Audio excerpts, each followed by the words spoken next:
It's complete to Brown, right side. And all the way in for a Ravens touchdown. Hollywood Marquise Brown, 52 yards. And now the Ravens, they're just a 2-point conversion away from tying this up. Jackson operating from the gun. And he's got it. The conversion good, and we are tied in the fourth. Justin Tucker is the kickoff for Baltimore. 17-17 the score. All even to this point as the kick's away. And no return on this one as the fair catch is signaled for and taken. The Colts take over 1st and 10 at their own 25-yard line. The Colts come to the line ready to start their next drive. And as a fan of the NFL, not much more you could hope for in this divisional round matchup. Tie game, 4th quarter. A lot of these fans with their hearts in their throats waiting to see what happens here. 3 yards the game there, 2nd down. Here's 2nd and 7 now from the 28. At the 28-yard line.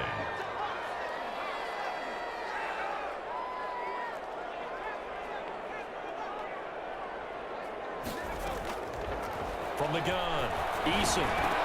And incomplete. He tried to leave it underneath. Nearly got picked. He may be lucky to have that one back. 3rd down. A lot of times it's that first read that you have. Maybe you get it in pre-snap, and he locked in on his target, but he was covered quite well, and that one's incomplete. To throw on 3rd down, Eason. He's got his tight end, Burton. And he's going to have the 1st down yardage to the 35.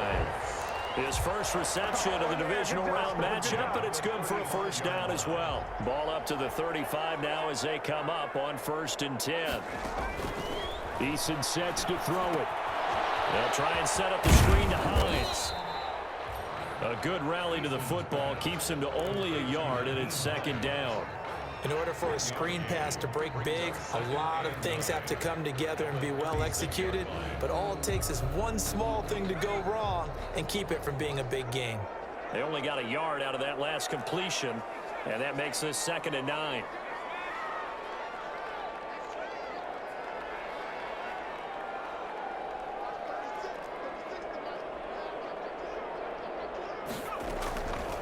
Operating from the gun, Eason escaping the pressure right.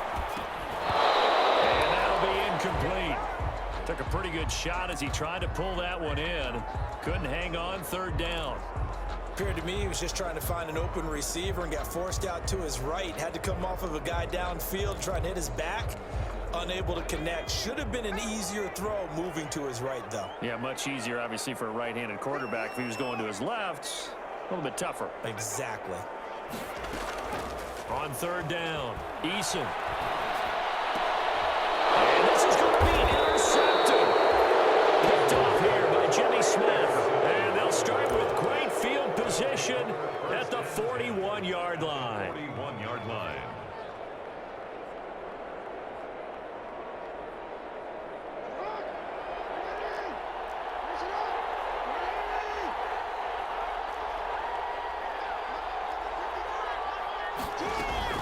On 1st down now, run with McKinnon. Able to push forward for about 4 down to the 37. And the ball carrier. Well, on every play call, you realize it's not going to go for a touchdown. So a lot of your calls are setting things up for maybe later in the game. Trying to establish the inside run with toughness now. Hopefully get to the perimeter later. And let's face it, you could do worse than a 4-yard run on 1st down. And that'll hurt the average a bit as this time they're able to get him behind the line. He was taken down. Sometimes you just sit back and marvel at what he can do defensively. Speed, strength, quickness, he's the whole package. And that package just wrapped up the runner for a loss. And that one drops incomplete as he got popped as he was throwing it. Well, this at least is the right idea. I think they've got to get the tight end more involved. He had just 1 target in the first half, incomplete. Now incomplete here with the first target in the second half. Yeah, should not stop them at all from going back to him, though. Find him. Find him. And his kick is good. He got every bit of that one as it's good from 56 yards out. You talk about a big kick under pressure in the 4th quarter. I mean, that wasn't like a 33-yarder. That was long distance. Not only does it show the faith that they have in him, but also remember, If they'd missed that one, they're giving up the ball near midfield, so they had to be very confident that he was going to put that one through the post. Fair catch made at the 25-yard line. The Colts take over first and 10 at their own 25-yard line. The Indy offense at the line and set to go. And this certainly a key moment in this game, trailing by 3. Fourth quarter with a spot in the championship game next weekend on the line. And just no chance of turning the corner. He can only get back to the line of scrimmage. Second and 10 coming up. No gain on the play. They had the run for no gain. Now they'll try again from the 25 on second and 10. And again, he's going to be stopped up right at the line of scrimmage. Taken down. As usual, the hallmark of a good run defense, linebackers making plays near the line of scrimmage. Absolutely nowhere to run there. Possibly a turning point. Big play coming. This is third and long.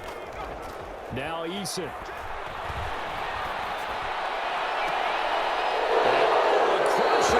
It's intercepted.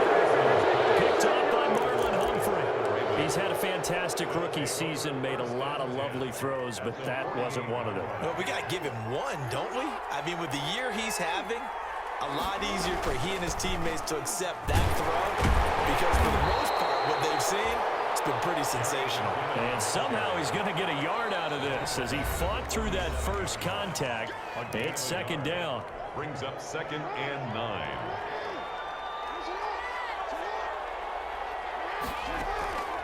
From the gun, Jackson. That is incomplete.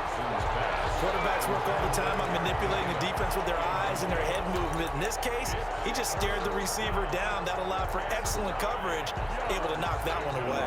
One of the bigger plays in the game thus far. The crowd getting into it as we come up on a big third down. Operating from the gun, Jackson. And he's going to be sacked. They sack him back right at the midfield stripe. It was Justin Houston, the native of Statesboro, Georgia, with a sack. Here's Sam Cook now. On, we think, to punt, though he's faked it earlier, but he was unsuccessful. 3 points separating these two sides with 2 minutes left to go in the fourth. So it's Raven football here as we welcome you back. And let's see what they've come up with offensively after having time to talk it over. Fair catch called for and taken just inside the 10-yard line. It'll be 37 yards there on the punt, and we have reached the 2-minute warning.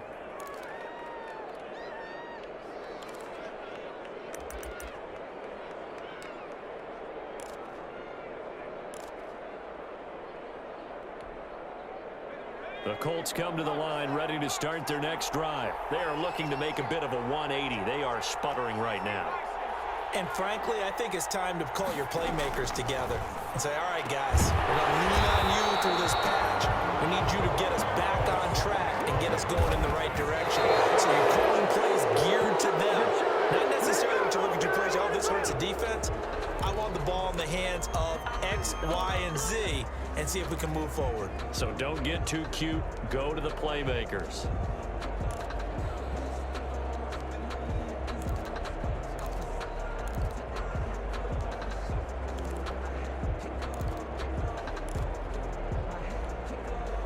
Second and 10.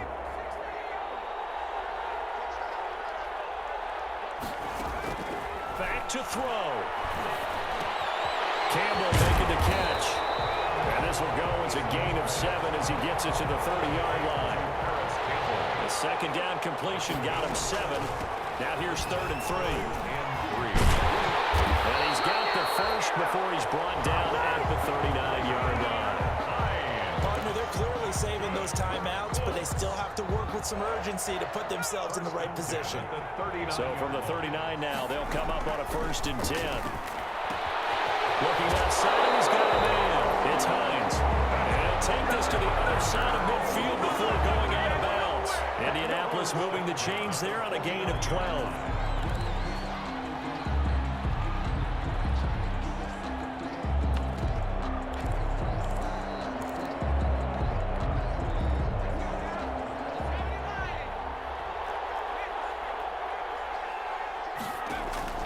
He'll look to throw. That's complete to Jonathan Taylor out of the backfield. And a 6-yard gain gets them right around the 43. Now the Colts going to burn the second of their timeouts as they get the stoppage with a little over 50 seconds left to go in the game. Line of scrimmage, the 43 on 2nd and 4. He's back to throw. Catch made here by Campbell. He takes it across for the touchdown, and they've taken the lead late in the final minute of the fourth. Wow. I know it's a never-say-never situation, but to me, that looks like that's the one that's going to finish them off. The score that puts them in front here late, but now you got to rally your kick team, don't you, and say the last thing we need is a big return. And what happens is guys get overeager, get out of their lane because they're so excited they want to make the last tackle. You mess up, could come back at you a long way. Fields it in the middle of the end zone. And with time a factor here late, he'll just take a knee, and they'll start things out at the 25.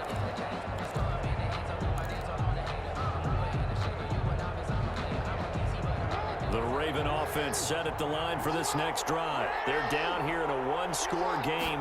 But the time, it's a factor, but it's not a huge factor right now, is it? It's really not, because this amount of time gives them a chance. Oh, a crusher there as it's intercepted. Picked up by Kenny Moore. And they finally put an end to this return, but not before he's all the way down to the 37. When you talk about making winning plays, that is a winning play at this stage of the game. To come up with that interception, huge. I like how you identified that, because most people think winning plays are the offense trying to get it done. In this case, nursing a lead, they found a way to make a play on that side of the ball and maybe finish things off. On first down, Taylor. And he stopped immediately there. Now the Ravens going to use one of their timeouts as they get it right at the 32nd mark of this fourth quarter. Another running situation on the doorstep as they come up 2nd and 10. They go to the ground again with Taylor. And once again, not much running room, if any at all. The Ravens going to use the second of their timeouts as they get it with 26 seconds to go in the football game. 2 runs for a net gain of nothing. Now here's 3rd and 10. Now Taylor. And he'll be brought down at the 34, well short of the first down marker. Ravens going to use their 3rd and final timeout as they stop it with 22 ticks to go in the fourth. A 51-yard attempt. And his kick is absolutely perfect. And that'll make this a 7-point game. They got the interception, but very little movement after, and that forces him to settle for 3. And it does feel like settling when that happens, doesn't it? It certainly does, but we got to give a lot of credit where it's due, and that's to the defense, because they ran onto the field. It's what we call sudden change, right? Interception, you got to go put out the fire, and they did, holding them to a field goal.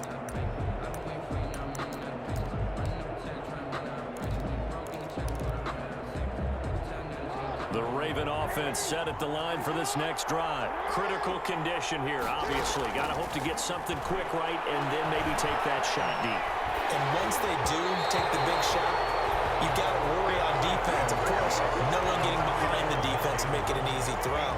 But nowadays, it's not just the ball being tipped in the air and people in the end zone in a cluster. It's that guy that's short of the end zone who comes up and ends up making the play because he goes unguarded. So there's a lot to think about if you're playing defense in this situation. We'll see if they can cover all the... Oh, a crusher there as it's intercepted. Picked off by Malik Hooker. And his guys are going to take over at the 21-yard line. Intercepted. The Colts take over 1st and 10 at their own 21-yard line.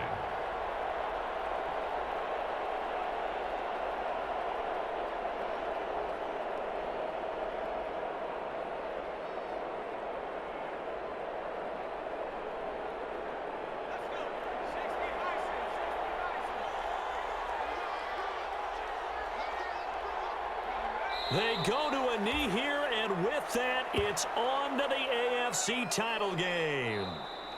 The Colts will play again next weekend. Thanks for watching, everybody, and so long.